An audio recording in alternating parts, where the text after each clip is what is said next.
Left. Oh, hey, we're live. Yes, we are. All right. Well, welcome, everybody. We're going to do a Tech Chat Tuesday. My name is Ken Rimple. It's Tuesday. Yeah. Sorry, we're not quite ready yet. Here we go. And go. Hello, and welcome to Tech Chat Tuesday for Tuesday, March 16th, 2021. I'm Ken Rimple. Sujan Kapadia. Jason Stelzer. And yes, and joining us this week is Jason Stelzer. He's new to Chariot, and we're welcoming him. We're going to talk with him a bit about Rust up front. Before we get started, though, I want to just bring up a few things. Let me put my screen up here. We'll talk, as usual, every week. We talk about some of the things that are happening at Chariot. So let's get into that. First of all,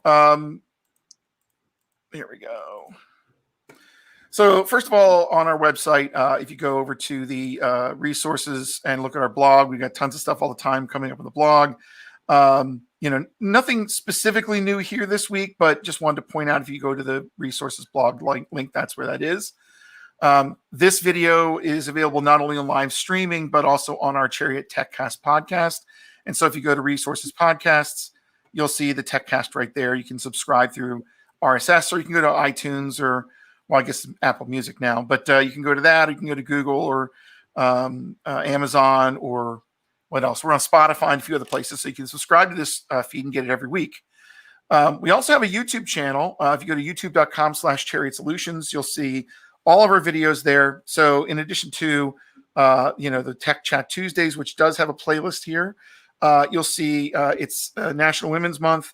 And so we have all of our amazing women speakers from beginning of all of our recorded talks all the way through today. We have a Philly Emerging Tech super playlist for our upcoming event for Philly Emerging Tech.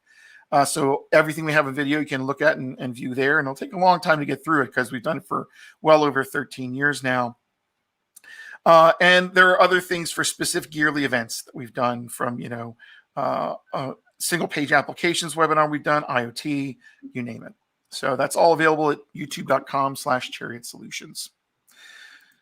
Also, we have an event coming up on Thursday, 30 years of Linux and open source software. So this one, we're going to be talking first, Aaron Mulder and I are going to be talking about Chariot and what we've done in open source, both in consuming it and any contributions we've done, which we have done different contributions through either writing books or what have you, and contributing to open source projects is one of the things we've done for the community. So we'll talk about that up front.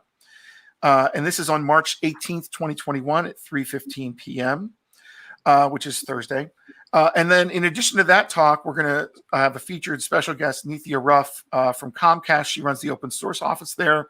And also she is the chairwoman of the Linux Foundation Board of Directors. And that's an interesting organization that basically funds building of the Linux kernel and Linus Torvalds' work. So it'd be interesting to hear her perspective and what she deals with in her role and where she sees the community heading and the types of things they're working on right now.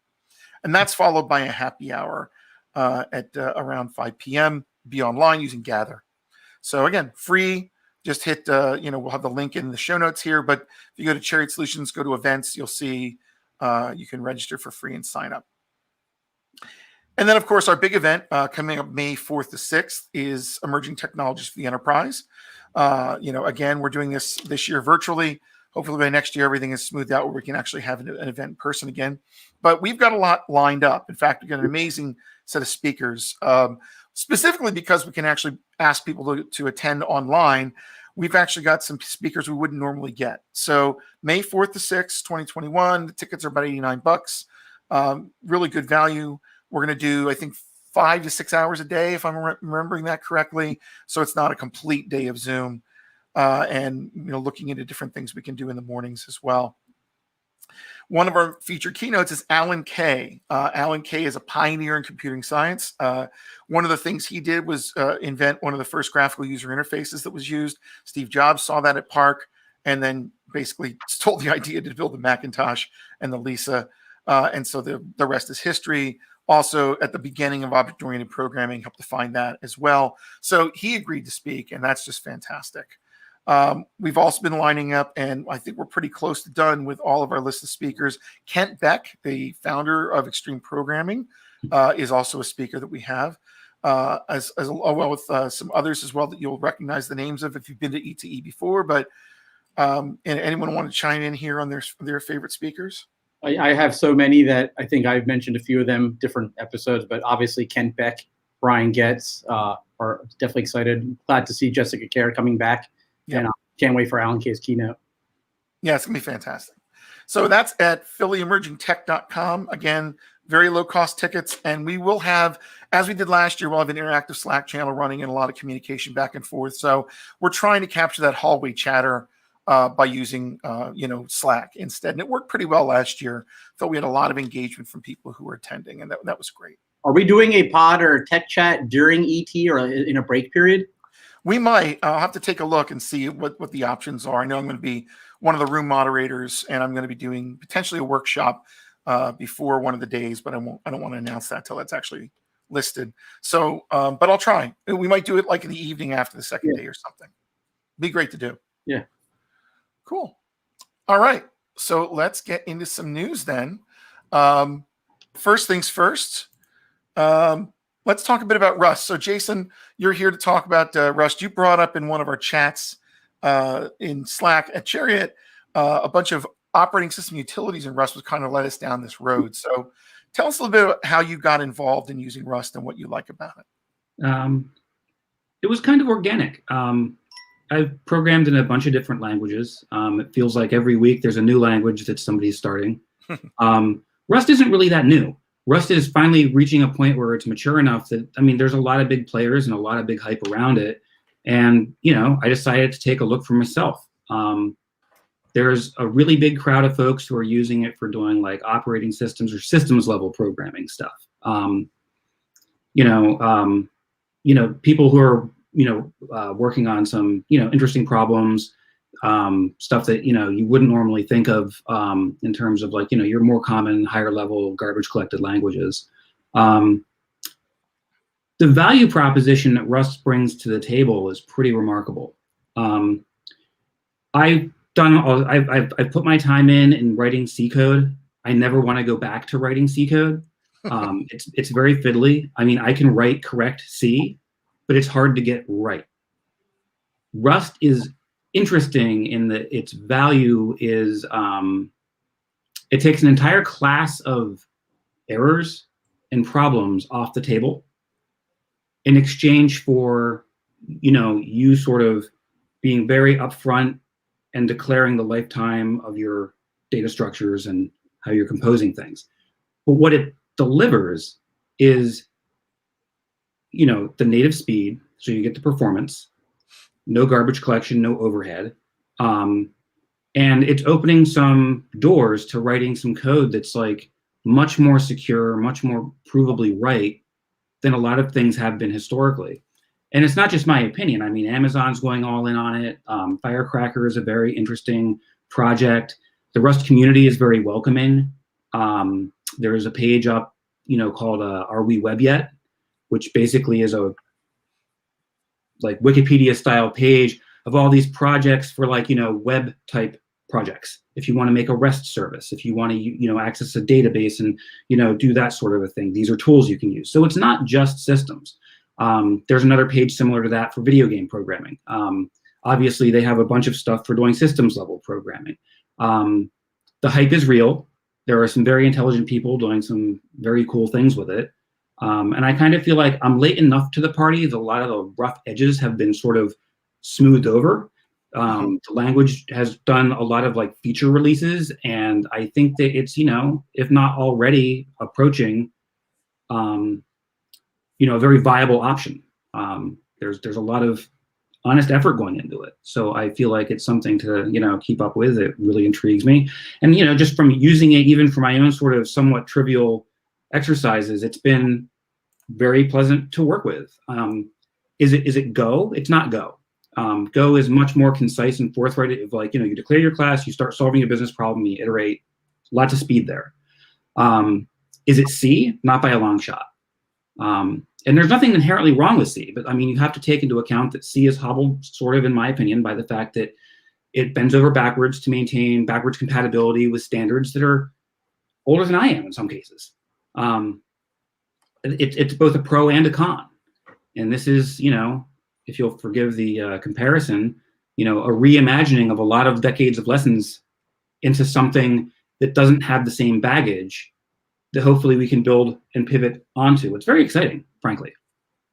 There's a really good video that you brought to me. Brian Cantrill, I believe it is, if I'm correct. So I'm going to just show a still from that. But it's called, what is it? Is it time to rewrite the operating system in Rust? Is the name of the video. We'll put a link to that in the show notes. That seems to be a really nice introduction for people who are curious about it and want to know what makes people really passionate about it. You covered a lot of the bases there, but it's also kind of fun if you don't know the origins of Unix and the kernel and things like that. It's a really, like, he mentioned the Burroughs systems and the master control program, and I actually interned at Unisys in the beginning of my career, and I actually wrote A-series mainframe algol code and Wiffle workflow code, and booted up MCP processes and firmware. So it cracks me up. I'm like, I'm that old. Okay, I get it. But I think that his talk is very valuable in the sense that it connects how we got here. Yeah. Like this isn't like some, overnight vision bolt out of the blue. There were serious lessons that went into this, and there's been serious discussions, and they have very public, RFCs and design sessions around solving specific problems. This is sort of like a, meritocracy gone right. Yeah. You take the best and brightest and you absorb and you iterate and you pivot. It's not all perfectly and wonderful, but it's a process that it works really well. And I think that the historical perspective makes you appreciate more what it's trying to be able to get us to do. And then finally, I think that the other thing to bear in mind is that right now today, if you are writing stuff in Rust, you can still use all those C libraries in your program. Yeah. And vice versa. You can embed Rust in C. So the composability is there. It's not like a all or nothing proposition. So that's what really, really hooked me, was they're not proposing you throw everything away and do it again. Google over this recently was backing some people in some very public open source projects to rewrite components of their stack in Rust for the sake of safety. Yeah. As part of their security initiative. Like, I think that speaks well of this approach. Yeah, like you're saying, when it removes a large class of errors, and a lot of those errors for those systems tend to be memory safety issues, so Rust doesn't fit. So I guess I have two kind of dumb questions I may know the answers to. One, is the IDE support for things like Rust and all the things you were talking about, like lifetime scope, et cetera? Like, is there good support for that? Well, I'm kind of a curmudgeon and still do everything in Emacs. Sure. However, there are some very nice Rust plugins for VS Code.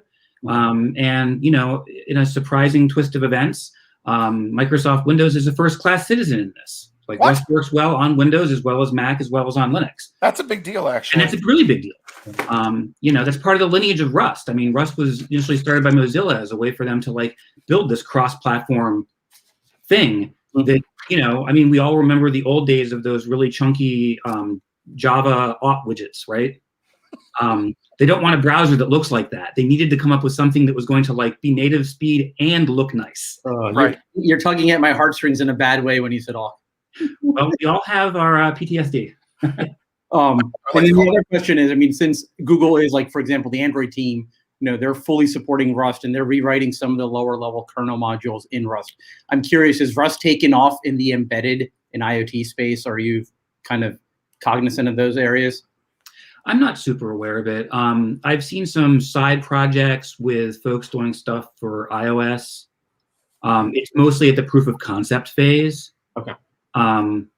It wouldn't shock me, but that kind of gets to some of what he's talking about in his talk about rewriting the operating system.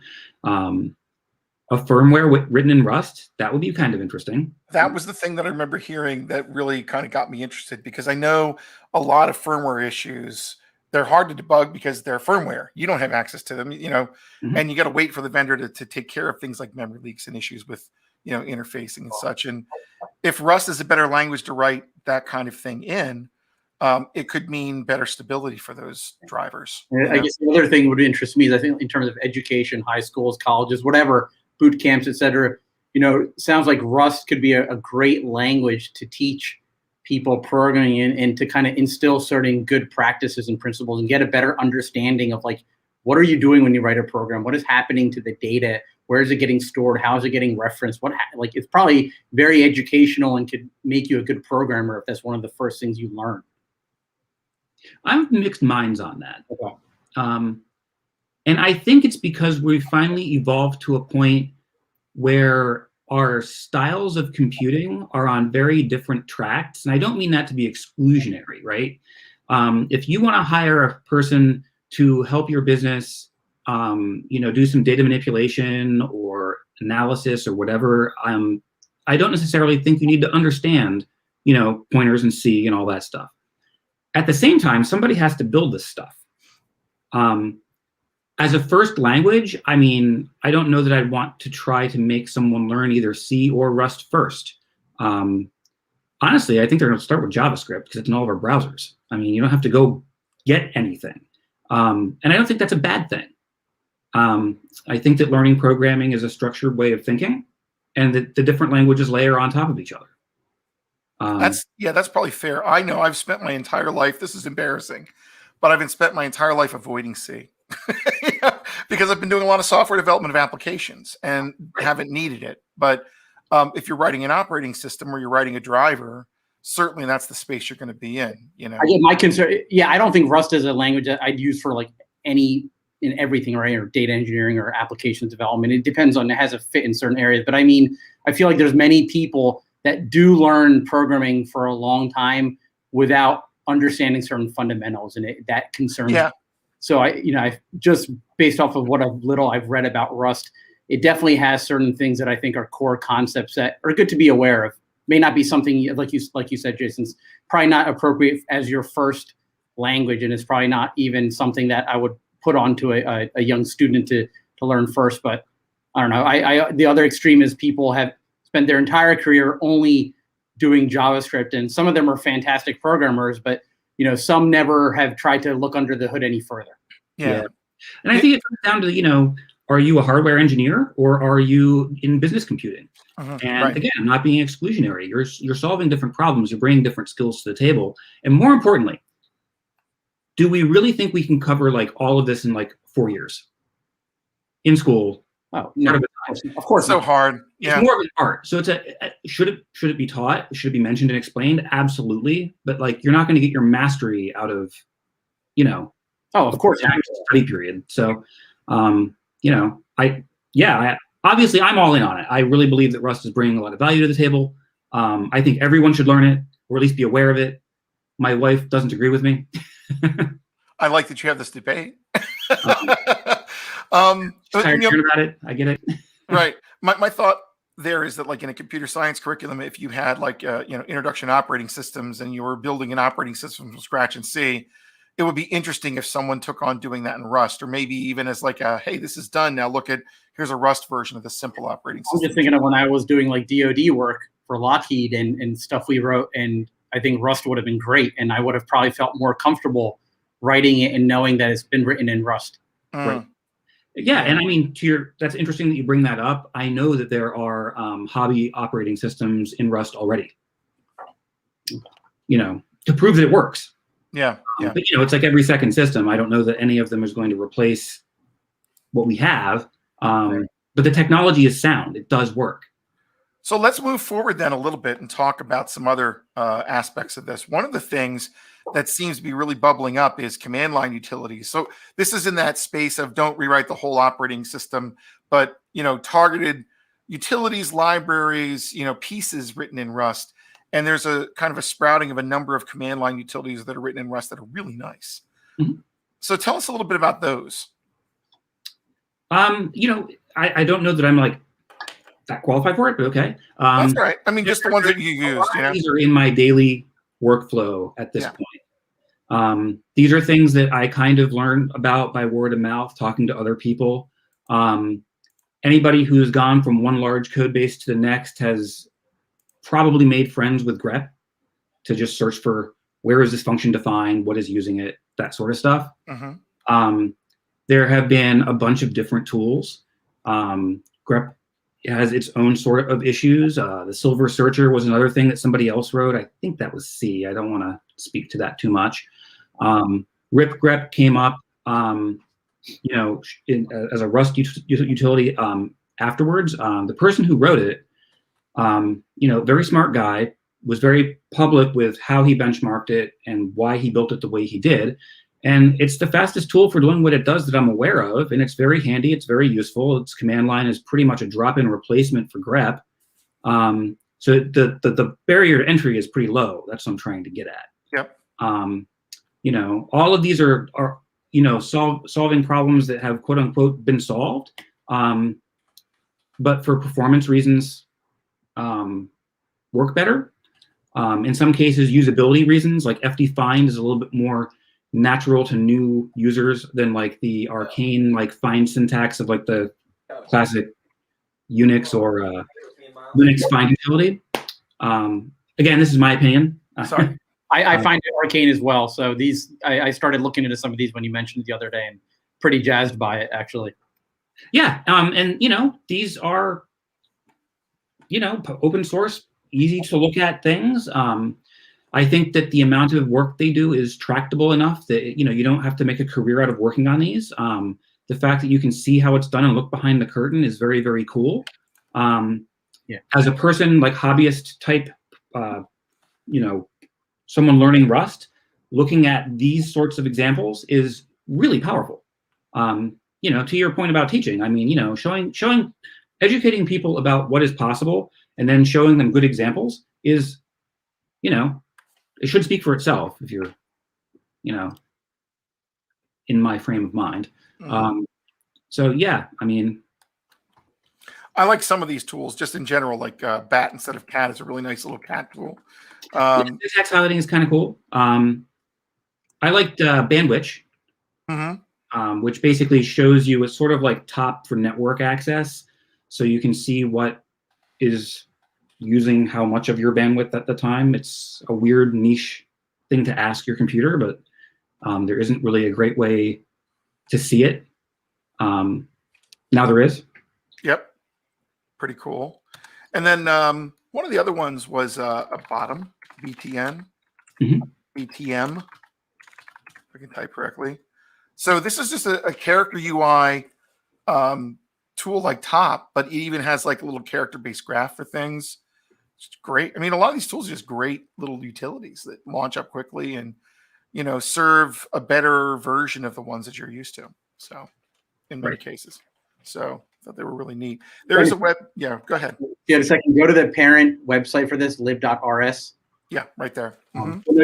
Just get rid of the command line utilities for a second. Sure. Right. Just hit the top of it. Yeah. And so I just saw this for the first time as you were doing this, and I'm like, oh my God, there's a lot of stuff here, and it's not even all of it. So I honestly didn't realize there was this much stuff available in the Rust ecosystem. Yeah, it's not nascent. It is a fairly mature, like it is definitely a direction that a lot of people are going. Not that everyone has to. I mean, sure. In some cases, you're always going to use the tools that you're familiar with and comfortable with.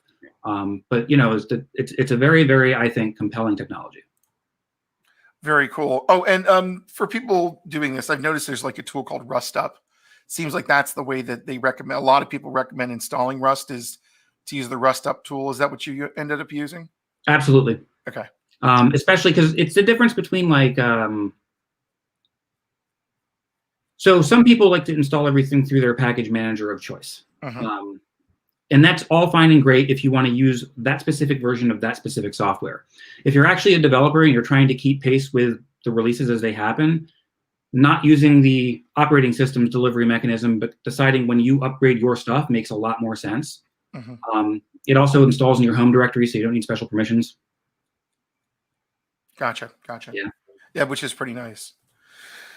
All right, great. Thank you. The next thing we have on our list actually is a little tutorial, and just a little warning about this tutorial. Don't try it on Safari or what is it, IE, which is basically who's using Internet Explorer anymore, except large corporations who can't get off of it. And there's very few of those left. So this is a WebAssembly and Rust tutorial. So this is on Toptal. Someone wrote this thing up. I love the 24-minute read. There's no way you read this in 24 minutes, but whatever. So Peter Sugate is the person who did this. And it's using a library in Rust through WebAssembly to scan 44, kilosamples a second with this audio library to detect what pitch your sound is. And so you get like a live running pitch of whatever you're playing using that, and it can keep up because they wrote this in WebAssembly. It's interesting because you get to see some of the tools in action. So for example, if you've installed, Rust up and you set everything up, you follow things, you're going to be, creating a React application, which is ultimately what's going to communicate with this core tool. You end up doing, so here's the graphic, you end up doing something in something called an audio worklet. And a worklet is kind of like an asynchronous task that runs in the browser in its own thread. The audio worklet is geared towards web audio. So it can do that asynchronously and not interrupt the painting thread, which is really important for things like games and synthesizers and other tools that make noises and play things. So it's an interesting sample from that perspective. There's a pitch processor that you build that then interacts with a WASM audio library file that actually makes a call to this pitch detector. That goes back and forth to messages sent through this pitch node object to communicate with the React app. So you click start on the React app and it fires up this library, loads it into an audio worklet. And by the way, audio worklets are a MDN feature that Chrome and others are developing and supporting, and I guess Firefox. And so Safari isn't on board with that, which is why I want to point out that Safari isn't part of this. But, interesting innovation there. But mainly as something to see an example of something that gets involved. So also another interesting tool that I found in here in this tutorial is Cargo Generate. It reminds me of Maven archetypes.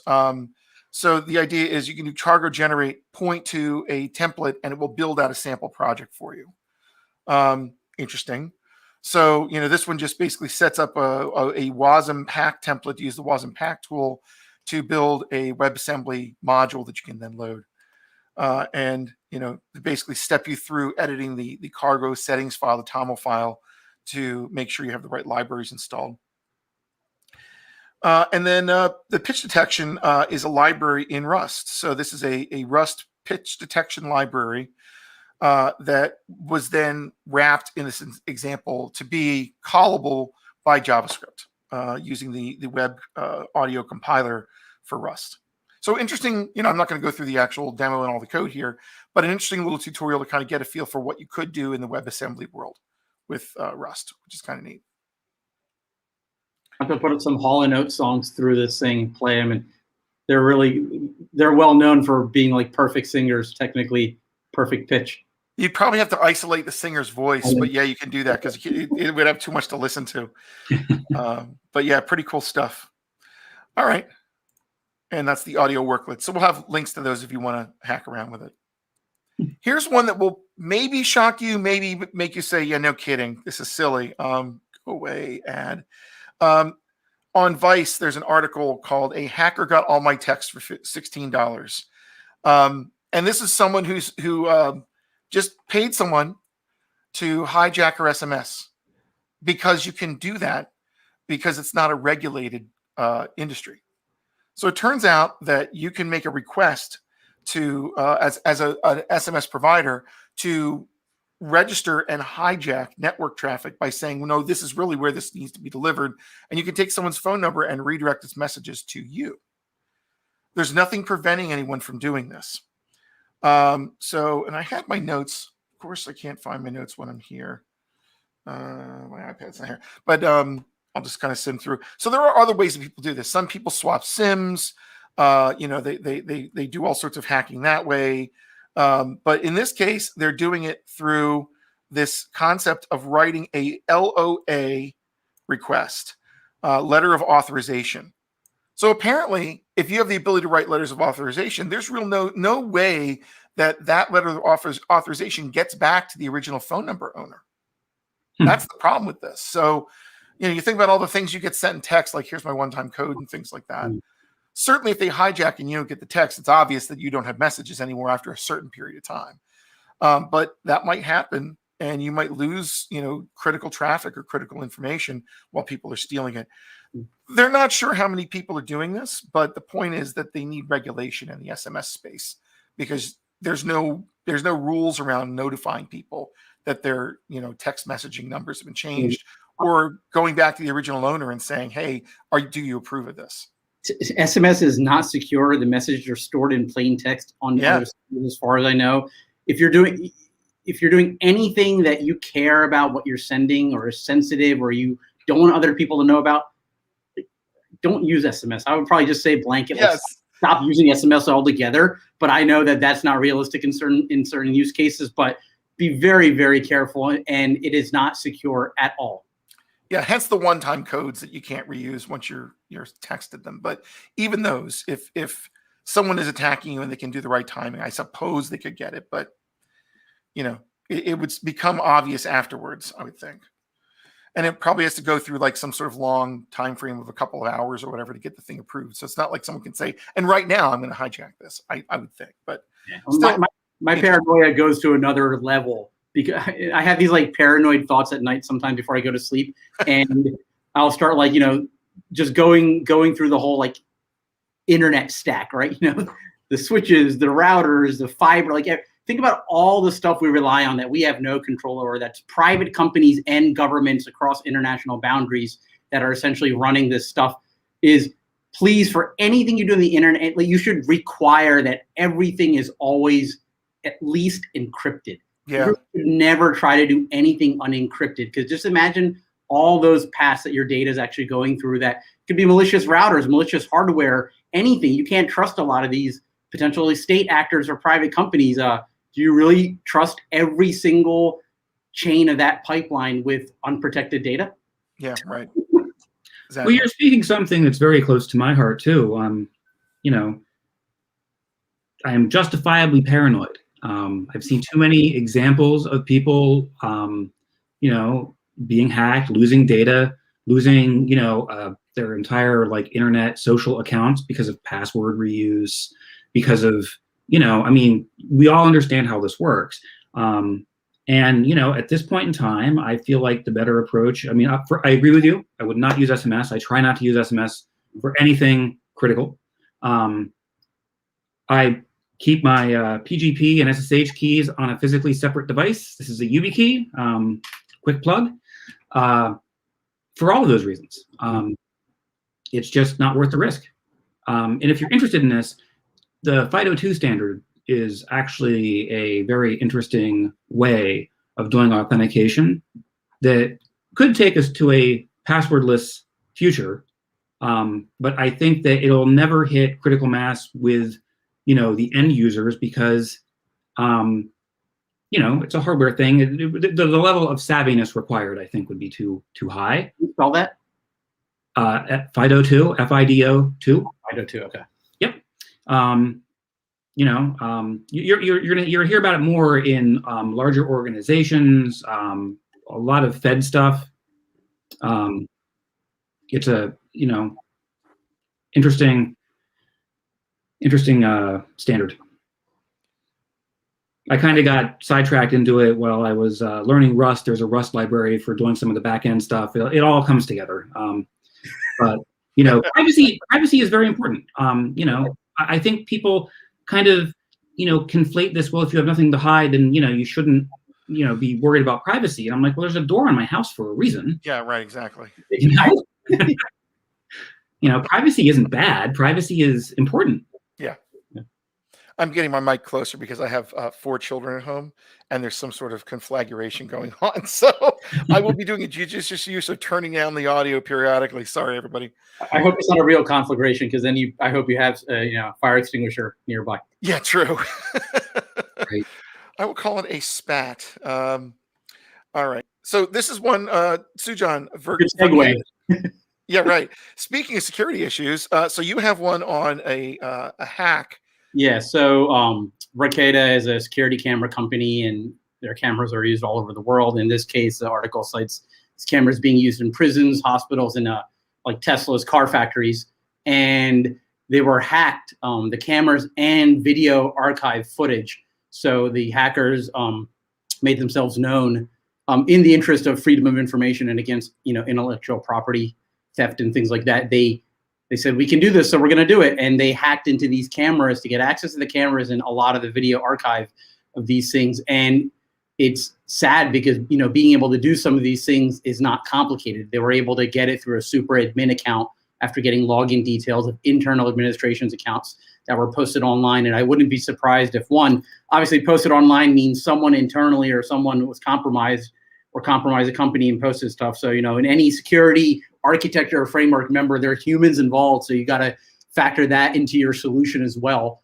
I wouldn't be surprised if there were default admin accounts with default passwords or, blank passwords, meaning no passwords at all, and be able to get this kind of unauthorized access. So they've since closed all those accounts and internal administration accounts. I don't think they're allowing new ones to be created, and they're plugging the holes. But this is a huge, a big attack vector, surface area, and then a huge blast radius, essentially, in terms of all the access they got. Wow, they really did, and including the Tesla footage from the Tesla factory, these different companies, the Madison County Jail. Yeah. Wow. And what I get scared of is all like the pet projects out there on GitHub or whatever. And I'm not talking about storing credentials in Git. That's a whole nother thing. But is people downloading like template or sample projects and just sticking with all the defaults, even when it comes to the accounts. Oh my God. There's probably a ton of that out there. And it just, again, maybe something I stay up too late at night thinking about, but it scares the shit out of me. It's not great. It's not great. Reasons why, like my house, in my circle of friends, I have many friends who have a very digital home. They have every device and doodad that you can think of. And I'm the opposite. The last thing I want is the 12-year-old down the block to hack my thermostat. It's just problems I choose not to have.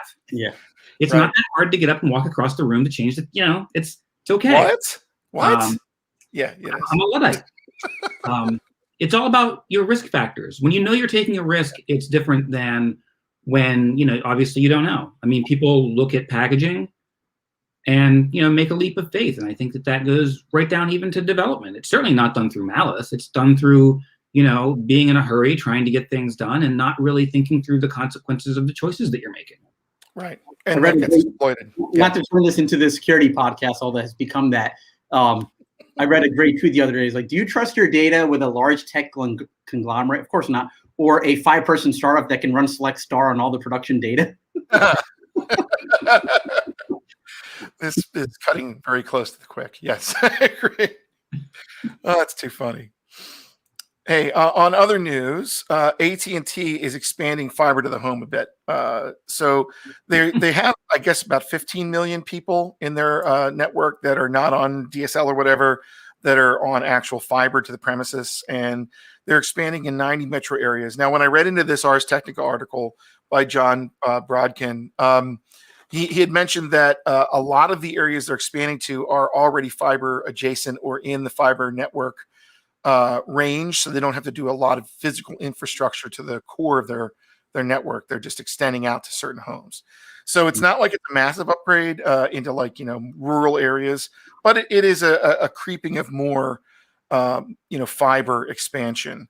I don't know about you. I've been on FiOS for a long time, and before that, I remember dealing with a lot of other networks, and it's been difficult, with just, up and downs and speed and things like that. But the more people go to fiber, I think it's, at least for the wired networking, it certainly is good. So that's a positive thing for people who are going to be in that metro space.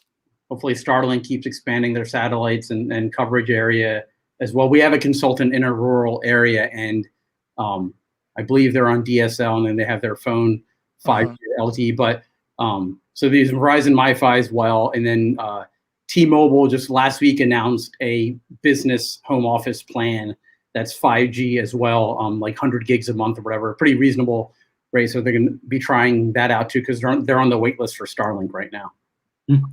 Interesting. Yeah, it could be a real challenge to get, good high-speed networking out in the rural areas, definitely. So that's that. Let's see. Flutter 2 is out. Yeah, so I'm actually, I was kind of flabbergasted it's at 2.0 already. Flutter has been gaining a lot of traction really fast. I only dabbled in it last year, and we had a couple people here internally also look at it. And, the development experience, in my opinion, was really smooth, really nice. It was easy for someone who hasn't done much mobile to kind of get their feet wet into it. And the programmatic declarative UI development is way, way better than the visual designing or the XML layout type stuff. Is just far easier to compose and construct programmatic widgets into a widget tree and configure them. But anyway, it's Flutter 2 now. It's used in a lot of places. More and more companies are adopting it. Google's adopting it internally on more of their properties. Toyota just announced that they're going to be using Flutter for their infotainment systems in their vehicles. So now they announced that. We'll see if that's what they end up actually using, or what, is it like a heavily like altered or modified version of Flutter that ends up landing in the vehicles. But I think that it's telling that a lot of companies are putting their money and effort behind it. So which means it's going to help the ecosystem. It's going to help the plugin ecosystem, things like that. Interesting here. They say that if you upgrade to Flutter 2, you have desktop ability. I guess before it was just iOS and Android and other stuff in the mobile web space, but it looks like now they've got kind of like a desktop electronic kind of delivery.